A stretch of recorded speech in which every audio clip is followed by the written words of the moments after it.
While the Erie Canal was devised for commercial transport of goods, today the concrete, steel, waterworks, and the people are here for us, the recreational boaters, and to support the communities around the Erie Canal, such as... I like upstate New York. It's old and historic feeling, and I also like spooky feeling places, which got me here.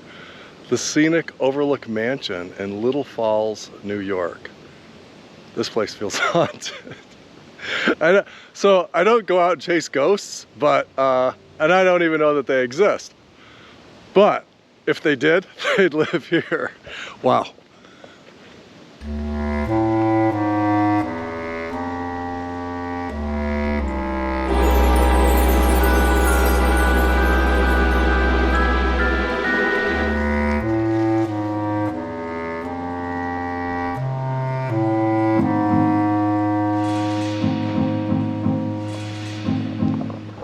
I turned around at the first sign that said no trespassing, but it was above this mansion on the hill. So I think it's a closed museum or something like that.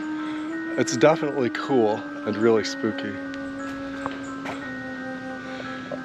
And quite the hill climb. I needed a good workout after being on the boat for a few days in the Erie Canal. Thanks for joining me. Little Falls itself isn't scary at all, and the Rotary Park wall tie-up is wonderful, especially at 40 cents per foot, including electric and shower. It's a popular spot for loopers, and there were some interesting people with some very interesting boats who were there. Really nice all the way around. But as much as I enjoyed being there, getting there wasn't so easy because I grounded the boat. I had made the mistake of viewing a hazard marker in the middle of the river as though it were incorrect. I saw a tree to the right going into the water and thought that perhaps going to the left of the marker was worth investigating. I was wrong, and I grounded, and I needed my anchor to try to crank the boat off. I draw almost 5 feet, and the muck bar provided, less water than I needed. And I cranked and I used my motor, and perhaps I got the boat about 50% off, but what really saved me?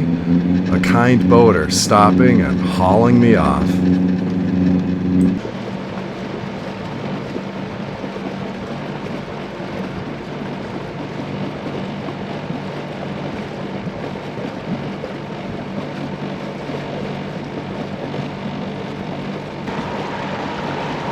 We are free. The anchor helped some, the engine worked plenty, but it took the assistance of a power boater to drag me off there. I just thought, I just got confused for a moment. That's just the honest truth. Can't do that out here. Little Falls is behind us. We're not in Kansas anymore. With the stone, the canal just feels different. And we're about ready to go through Lock 17, the biggest, baddest of the locks with a, I think, 46-foot drop. I'll put this in warp speed so you can enjoy the whole thing as well and see all the details, even though it'll be kind of fast. You'll see. Thanks for coming along. This should be fun. A lot of the other locks have been fun. A few challenges. This one is likely to be a challenge. Only ropes hanging down, no steel pipes, no posts I can get a line around. So it's going to be a challenge going down. And the water comes in from our port side. It's going to wash us up against the starboard side, which is a good thing. Lock 17 is a normal conversation subject among people going through the Erie Canal. It is the biggest, it is the baddest, and on many days it can be the toughest, but not this particular day. Darn exciting in here, isn't it?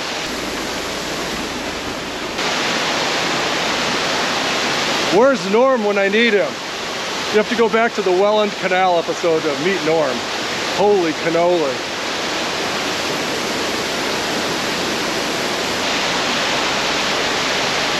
My advice so far, when folks do this single-handed, don't be afraid to drop the lines and run back and forth. I made the mistake in some of the earlier locks of trying to hold on to the lines as it became impossible as they became shorter, well, the lines were the same length, but as there was less and less rope to hold on to because I was deeper and deeper into the lock.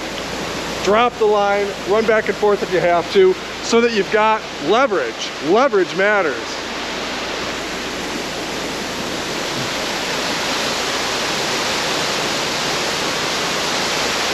The rubber weights at the end of the line, they're flat on one side, probably for a reason, and that is to lay on the deck a little bit more easily.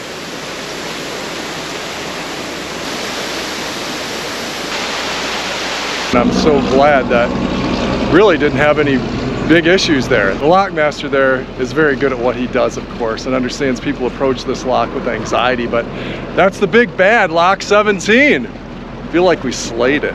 Thanks for being here. Thanks for being with me. I appreciate your encouragement. I do.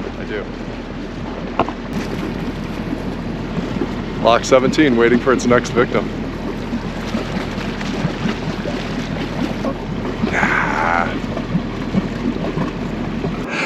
All right, as part of our journey to the Caribbean, we are on our way to the Chesapeake Bay. Why? Well, one of the reasons is I love crab cakes. And so we started our crab cake competition a couple of episodes ago. And what's interesting, I looked at the label the other day. Where are these made? Distributed by Handy Seafood Incorporated, Salisbury, Maryland. Not Maryland style crab cakes, but actual Maryland crab cakes. And it's all crab with a C. There is no crab with a K in these things. So I'm really excited to try these out. Oh, fine print alert.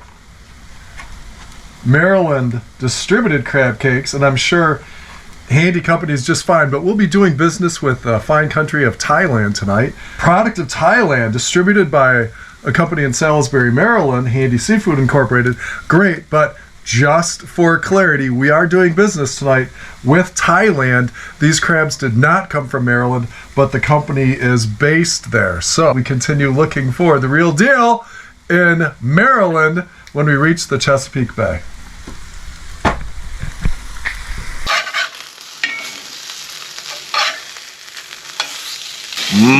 Can you smell that? Oh, that smells so good. Call me crazy, but if somebody calls me a crab, I take it as a compliment. By the way, I just have one sharp knife on this boat, other than knives for cutting lines. Call me a minimalist. Okay, Handy. Since 1894. Handy Company since 1894, distributed in Maryland. I think they were Thailand acquired crab. Let's see how they are. That's really good.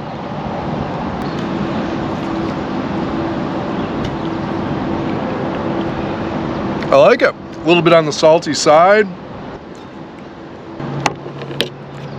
I'm cleansing my crab palate with some greens. And a piece of kiwi. And some overripe avocado. Still edible though.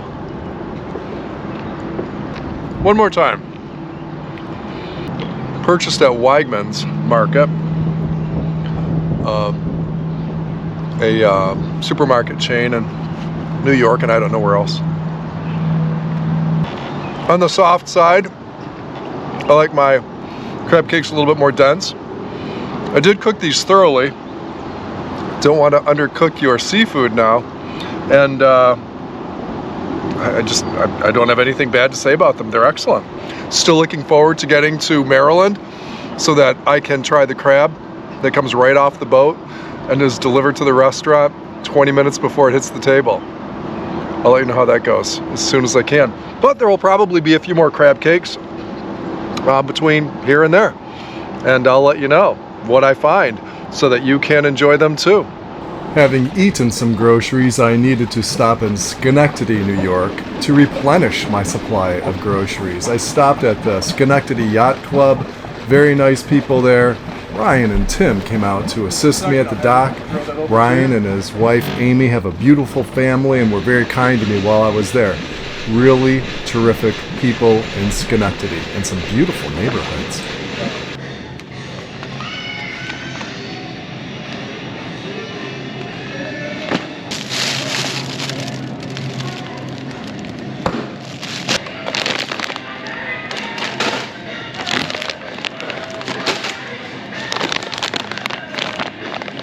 They had everything I needed and most of what I wanted and a few things I shouldn't have taken. And there are a few hills here in Schenectady. Easier going down than up, that's for sure. This is the home of General Electric, and some of the homes and neighborhoods were just breathtaking. That's where the body was.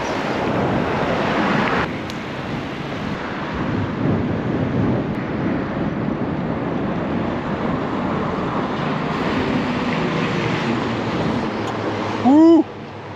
Woo! This road is called Aqueduct, and there used to be one right here.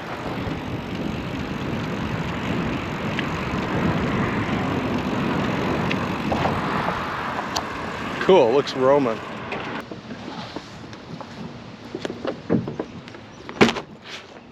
Totally worth it.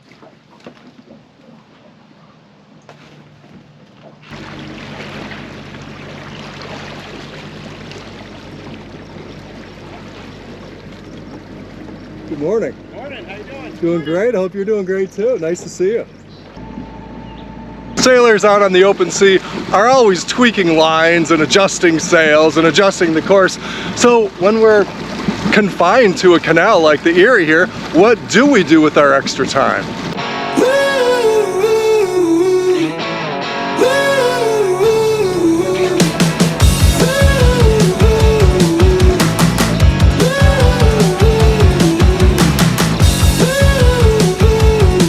The party was over because waves and wind stood between us and the last lock. It's blowing about 25 right now.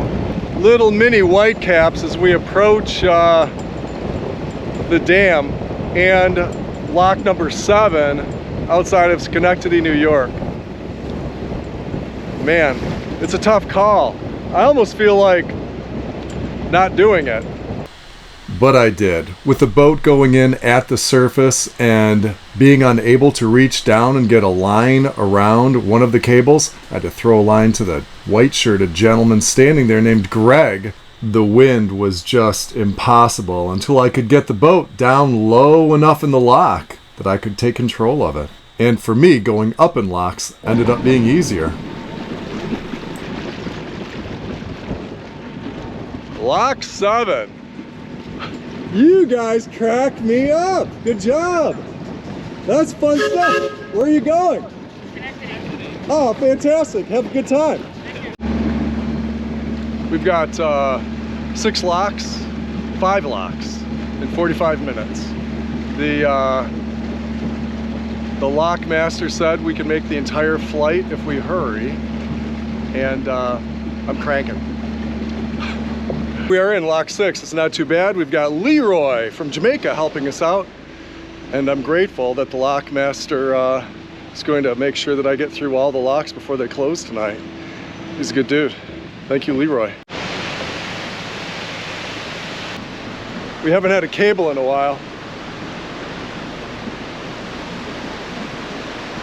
but this makes the wind, dealing with the wind, so much easier. I couldn't reach down to get the line around it up there. Just the deck of this boat is just too high. Leroy, the lockmaster, came, put the line around the cable for me. Good dude. His dinner is on me, yes. Last lock on the Erie Canal, lock number 2.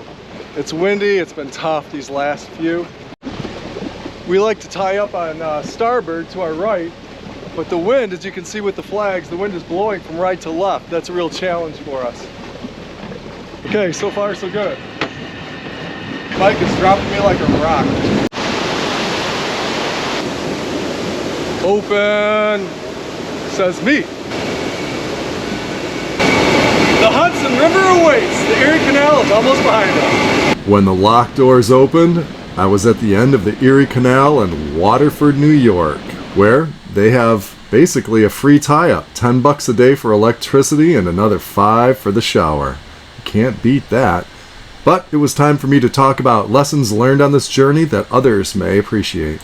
As much as I worried about the lines, there are a couple things to consider about trying to hold on to two lines at once. One is, don't be afraid to put the line on your boat. Those things are rubber. Yes, I know, if you don't pay attention, it could get tangled and bad things could happen. But look, I'm not tending the rope. I have a few resources to guide me.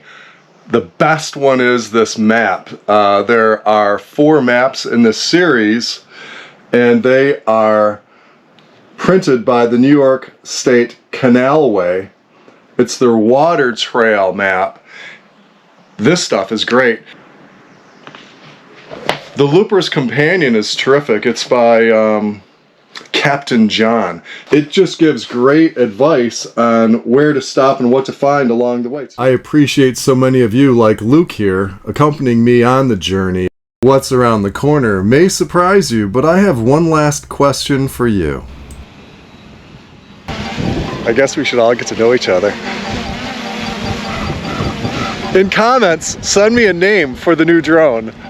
We need a name. Mark here is our autopilot. What are we going to name the drone?